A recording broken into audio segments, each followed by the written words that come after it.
What if I told you that the biggest decision of your life, your religion, your God, your entire belief system, wasn't really a decision at all? If you were born in Mecca, you'd almost certainly be Muslim. If you were born in Rome, you'd likely be Catholic.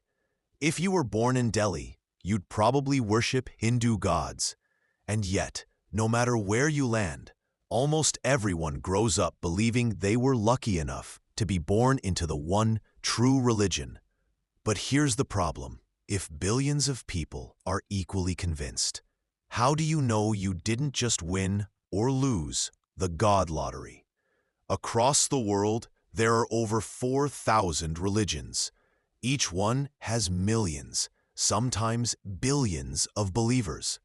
And each believer is just as confident as you are that they're the ones who got it right. This isn't about intelligence or morality. It's about geography. The philosopher Voltaire once said, "It is not truth that convinces men, but habit." And religion is perhaps the strongest habit of all. Think about it. If you were born in Pakistan, your first words of prayer would likely be in Arabic. You'd memorize verses from the Quran before you even understood what they meant. If you were born in Thailand, you'd bow to statues of the Buddha, chanting Pali verses, with complete trust that karma shapes your destiny. And if you were born in Utah, you'd probably grow up Mormon, surrounded by a community that reinforces every day that this is the truth. Same child, different birthplace, different truth. Here's the uncomfortable truth. If you had been swapped at birth, you would be defending someone else's true religion right now with the same passion you defend yours. Theologian John Hick called this the problem of religious pluralism.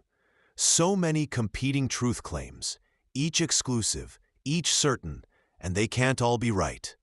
So, if certainty is this easy to manufacture, is it really proof of truth? Morality and universality. Some argue, but my religion gives me morality. But morality is everywhere. Buddhists show compassion.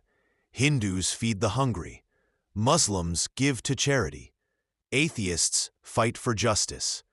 As Christopher Hitchens once put it, human decency is not derived from religion. It precedes it. The idea that morality proves your faith is true collapses when you realize good people exist in every faith and outside of it.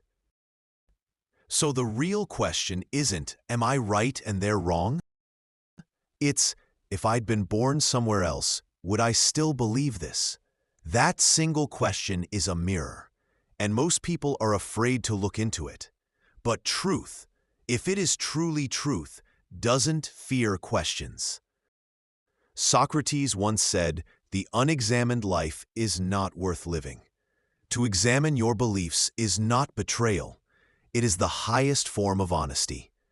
Because in the end, faith chosen blindly is just tradition. But faith tested by doubt or abandoned for reason is freedom. So, why were you born into the true religion? Because someone told you it was. The real challenge is whether you'll keep believing it forever, or whether you'll dare to look through the rational lens and see beyond the accident of birth, the God lottery.